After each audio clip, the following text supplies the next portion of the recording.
Hello, everyone.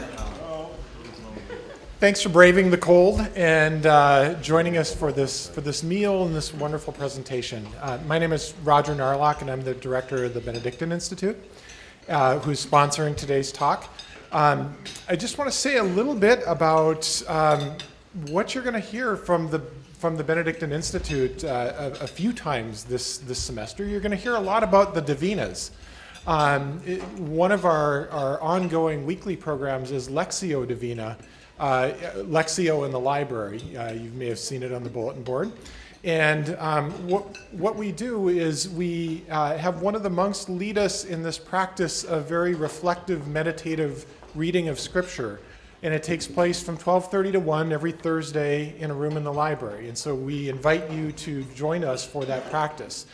Lectio Divina, you may have heard of before, but is a central practice in the life of monastic members, but doesn't need to be restricted to monastic members. It's a way of helping us attend to God and the world around us, and especially through the Word.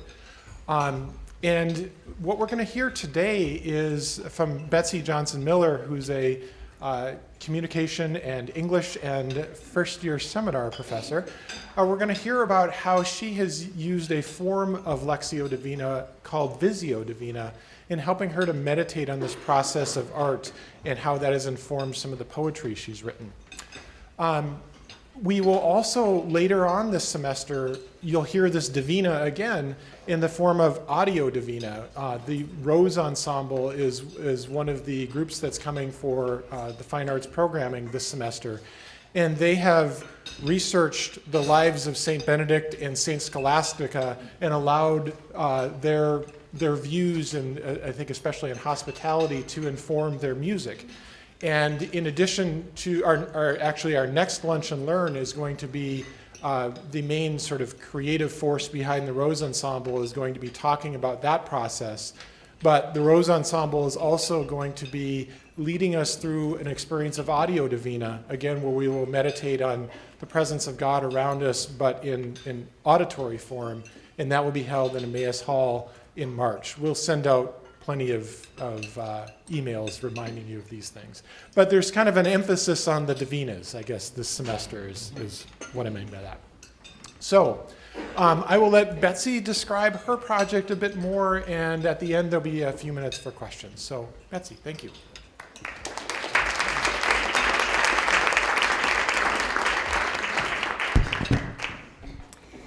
Well, greetings. I would like to thank Roger for the invitation to be with you all today. And I'd like to thank you all for taking time out of your busy lives to be here, and I look forward to our time together. So before I begin, I want to provide you with a little bit of background. When I was in college, I went on a study abroad trip, and one of the countries we visited was Norway.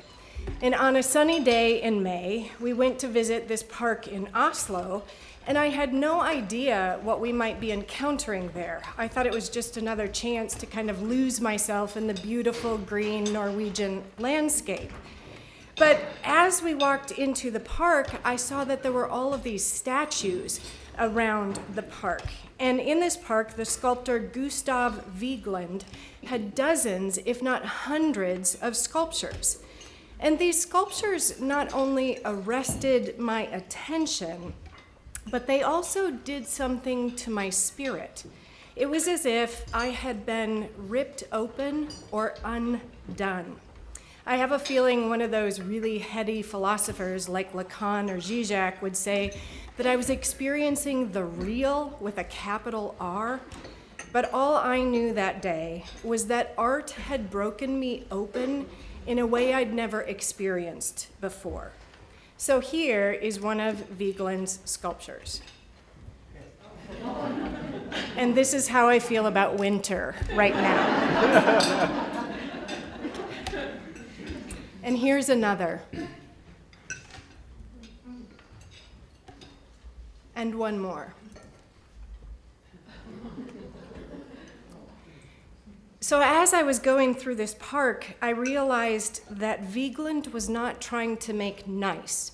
This is not how we normally picture fatherhood. But he was trying to make real, to get us to some deeper truths. So the sculptures of his that moved me the most that day were variations on a theme that he returned to again and again. He called them his man with a woman sculptures. And here's an example. And as I looked at these and encountered them, I remember being put in mind of the Song of Solomon, that notion of the beloved. And as I looked at them, I remember experiencing this huge sense of relief, because I was experiencing this as if this was the divine embracing me, as if I could feel safe and protected and loved no matter what. I also remember feeling raw that day in a way that I had never experienced before. And I think that was because I had just had my first ecstatic experience with art.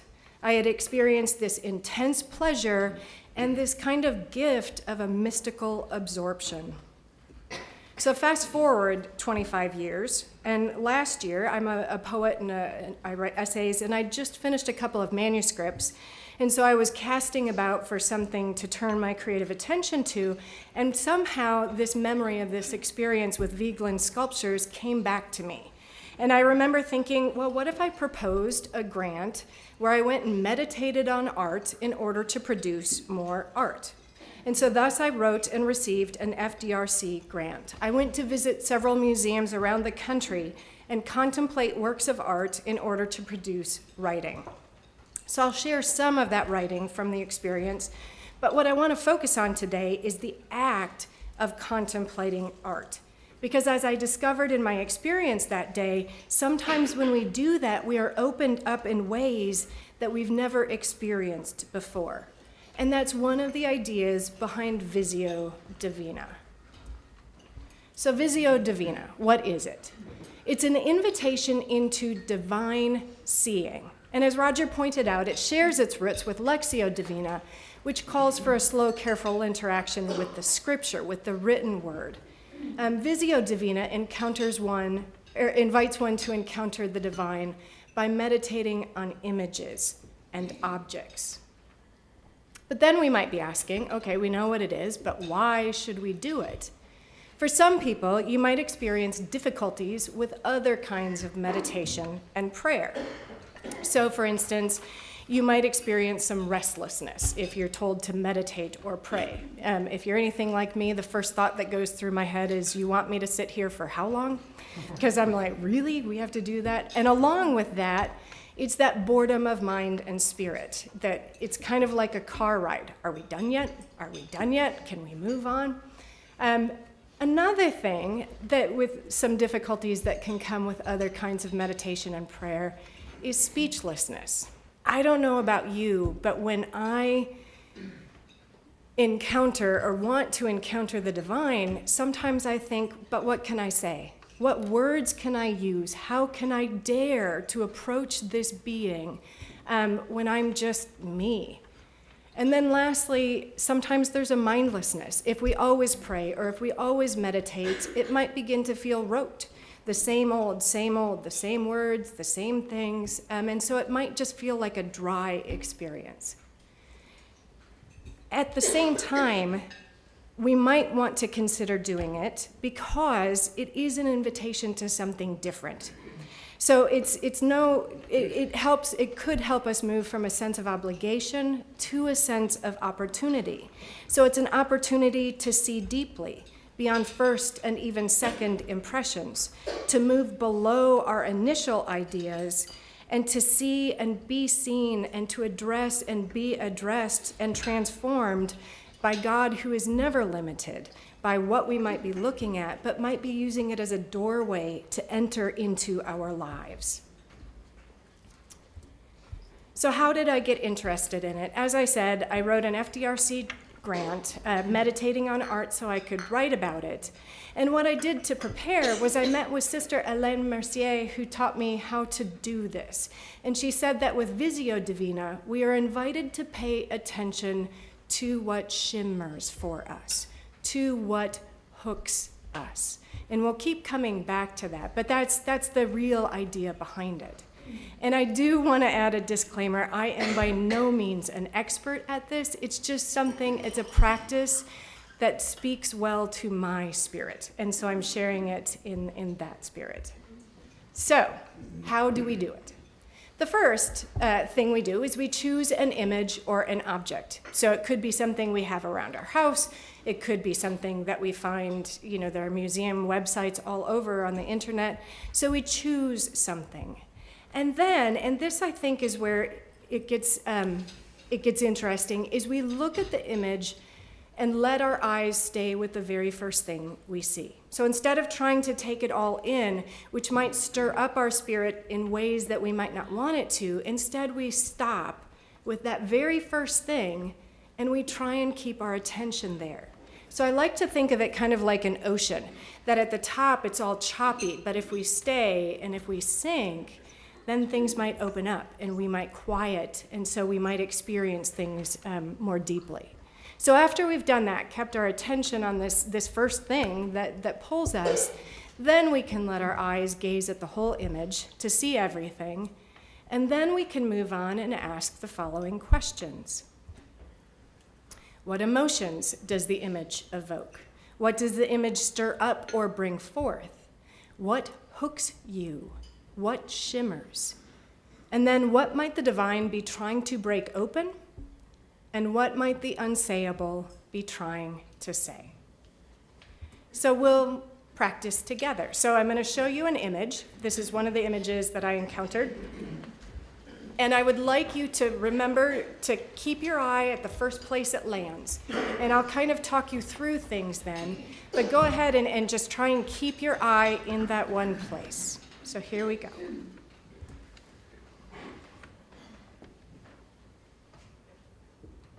So to keep your eye where it lands,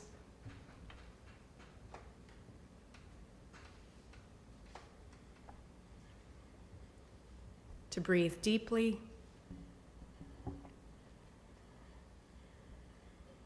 to stay,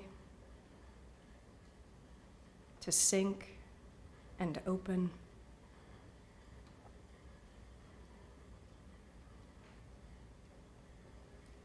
And now to let your eye travel over the whole image. What do you see? What do you notice?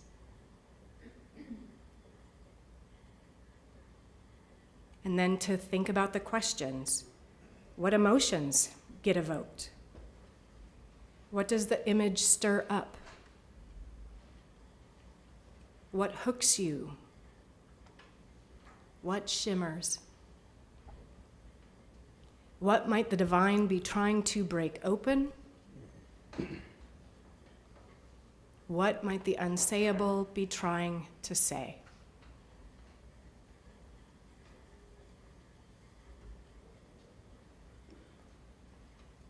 So take a second and try and find a neighbor or someone sitting next to you. What stood out to you? So it could be anything from a word, jumble, to a color. So go ahead and just talk to someone next to you. What's something that you experienced?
Okay. So, ding, ding, ding. Excellent. let me just say it was so much fun to be up here. Everybody was pointing and moving, and so it was like you were reaching for the image, which is exactly what is going on. So to process the experience. So what I learned is that the more I tried to think about a piece cognitively and use my head, the less successful the experience was. So the more I tried to make sense of things and the thoughts, the more stilted and unsuccessful my experience was. And so for me, this process is less about making absolute sense and more about opening up our hearts and spirits to what might be shimmering on an emotional plane. And so to borrow the lovely phrase, we need to be willing to enter into the cloud of unknowing and see what hooks us. So one of the pieces that I encountered as I was at one of these museums, I was walking in this room and I kind of saw it out of the corner of my eye, and it literally hooked me. And so I went back to it, and it was called Portrait of the Gleaner. And so just a quick apology, the images that you have in here, I took with my iPhone and put on here. And so the image quality of this next one is not the best. So I think it's some lights overhead. And so I'll kind of try and walk through this image with you. But it was called Portrait of the Gleaner. And so here it is. And if you look at the bottom, along the bottom, there's a stone fence. And above that, to the top left, is a woman kneeling in a dark dress, and she has a white kerchief on her head. And then there are trees, and then in the back is the white thing that could be clouds. I saw it as a moon as I was kind of standing there. And so again, this image, I wanted to enter into it. I literally wanted to crawl into that picture. And so I ended up writing a poem based off of it, and I'll share that with you. So it's called Portrait of the Gleaner. She kneels in a fairy tale forest under a mushroom moon that offers no heavenly help in illuminating beneath chaff and clod the stray wheat, the daunting labor she must nightly undertake to feed the cellar in her body. Her left hand reaches for the single grain that's fallen by a nest, a swarm with babies, and hunger as wild as her own.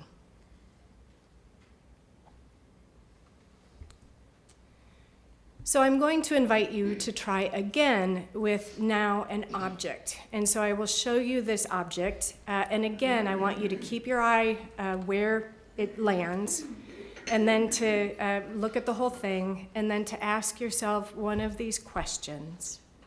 And so here is the object.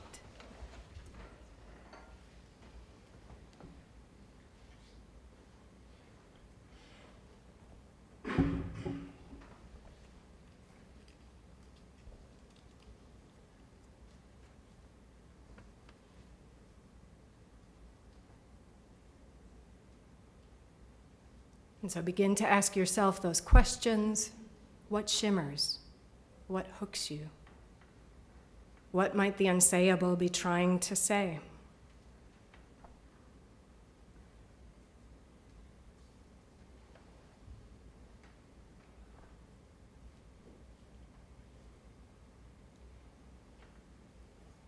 Is there anybody who'd be willing to say what your reaction might have been to this one? Yes?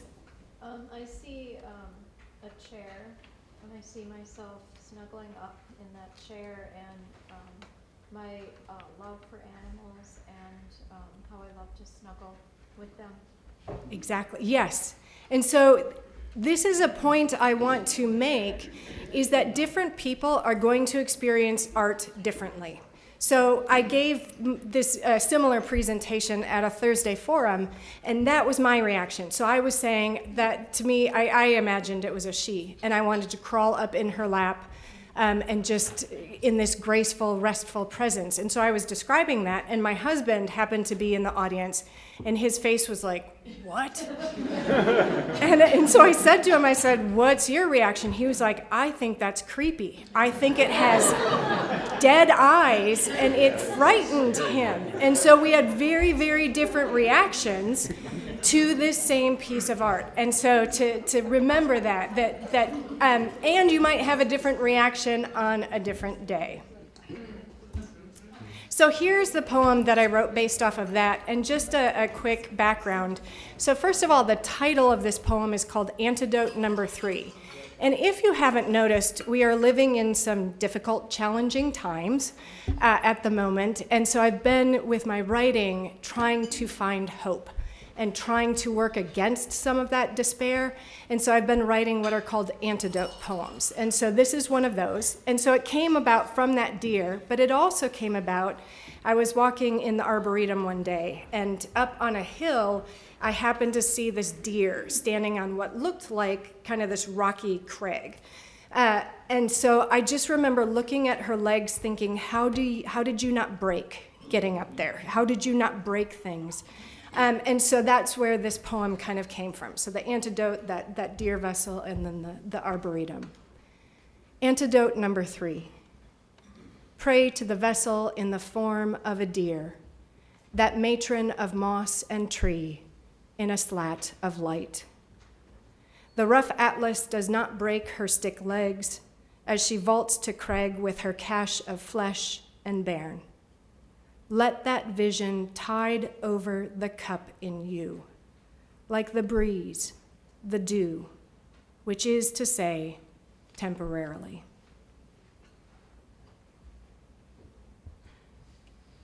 So then what I kind of learned is that what you get from the practice might not be what you expect. And that's because of this notion of what's called relationshiping. So one of the courses that I teach is interpersonal communication. And they use this term relationshiping. And that means that relationships are not static. They are always changing. It's not a one and done sort of deal, that you do not always have the same friendship with the same people. You do not always have the same marriage. If you are married with roommates, it's not always the same. And the same is true with God. So relationshiping is the process, that ever-changing flow of building healthy relationships. And one of the key ideas is that relationships change us, and we change in relationship. So what might happen then if we attempt relationshiping with God is that any practice where we open ourselves up to the divine, we might get opened up in ways we do not expect. And therefore, we might experience discomfort in the best sense of the word. Our walls might get broken down. We might get provoked, and therefore we might get opened up to these deeper truths, this real reality that is there, but that sometimes we're too busy to notice. And so we might get invited to reconsider the human experience, and so to see how we are all creatures of God, and that there are so many things connecting us. And so this happened very viscerally for me with a piece of art that I encountered on my trip. And so here it is. It's a photograph, and it's the Little Rock Nine arriving at school. And so the first thing I noticed is people getting out of the car. And then the second thing I noticed was the sea of humanity blocking the doors. And so that pulled at me, and that hooked me. But then I kept with the picture, I stayed with the picture, and I began to focus in on this.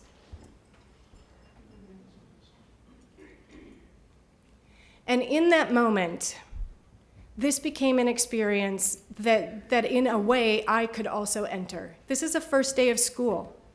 This is a girl in her first day of school dress. This is a girl dropping things, her paper, her pencils. And this is also a girl who is facing something that I don't think many of us could handle. See, even now. So, here's the poem that I wrote. A photograph of the Little Rock Nine arriving at school. Sit in the black car. Wait for a soldier to open your door. Be the second one out. Smooth the wrinkles from your first day dress. Hear them before you see them. Spy 3 trees between here and the blocked front door. count 1, 2, 3, 4, 5, 6, 7, 8, 9. Might as well try and count the stars, the cold white stars. Do what wouldn't surprise your mama. Drop your notebook in the street. Watch the sheets, the white sheets flutter. Chase down the freshly sharpened pencil rolling toward the gutter.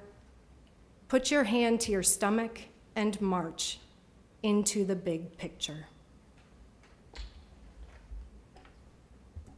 And so for me, Visio Divina is an invitation to all of us to put our hands to our stomachs, to our souls, to our very centers, and to march into the big picture. And so I'll leave you with one last opportunity.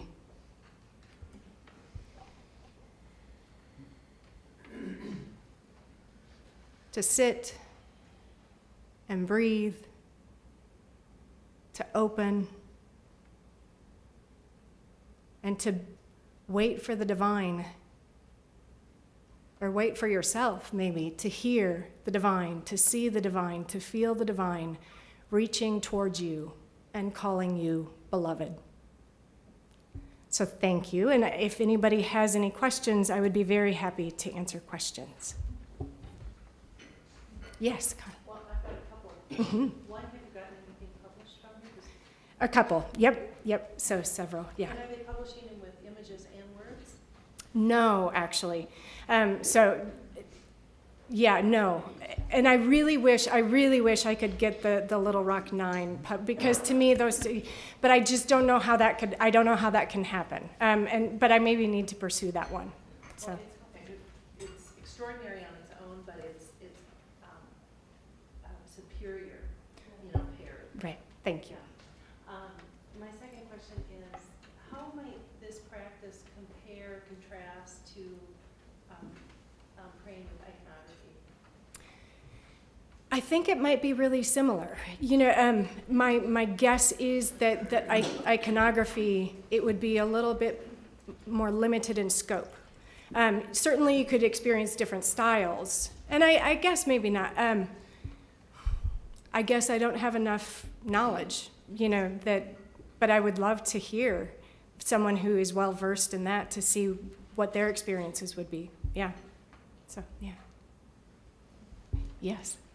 To that last point, I think in iconography, one of the dimensions of that is that when you sit there, eventually you realize that it's looking at you. Right. Huh. Excellent. Right. Other questions? Yes. How did you choose the pieces you shared today? So, actually, I asked my husband, who was at the Thursday forum. He's teaching right now, so he can't be here. But I said, what ones do you remember?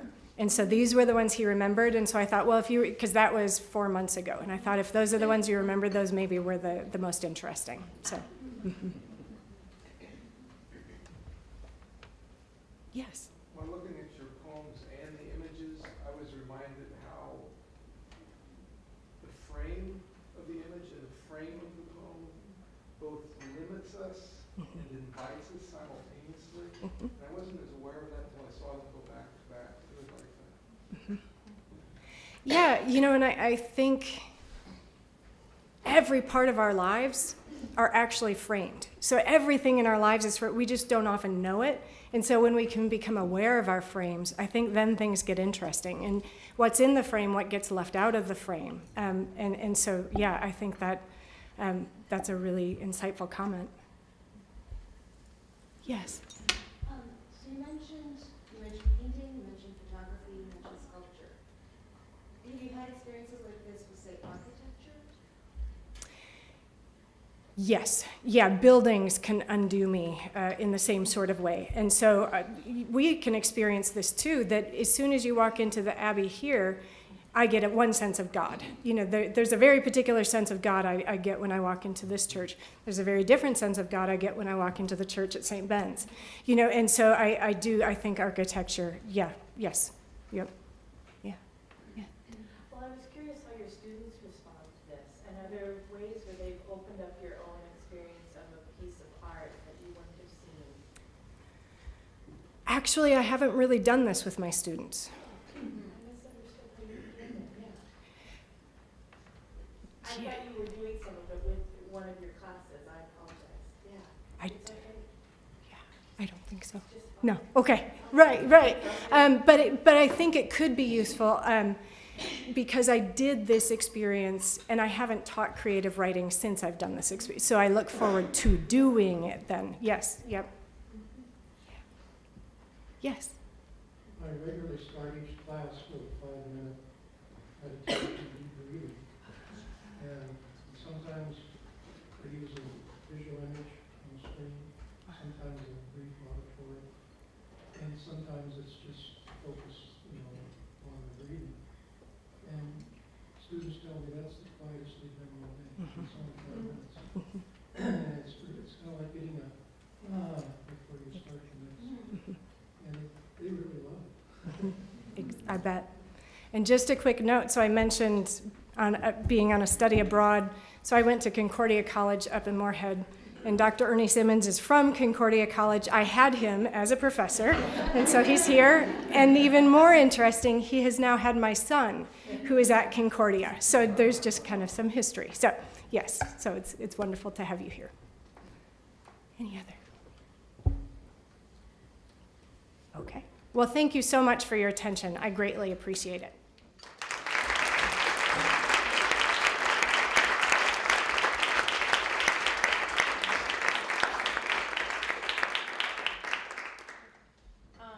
Thanks, Betsy, for speaking and then coming and helping support the Benedictine Institute. Is this better?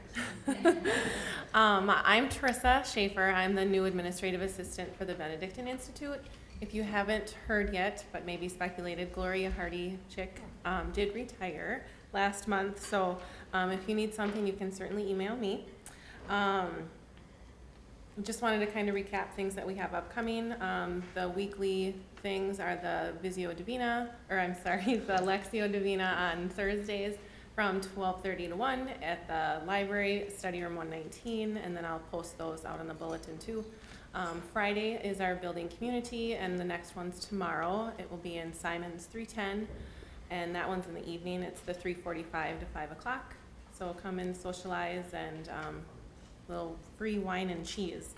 And then currently we have the Benedictine Education Program running right now, which has been going well. We've just had one session, but it was very informative and enlightening. I'm participating in it also, and there's a few of you in here that are in the program too.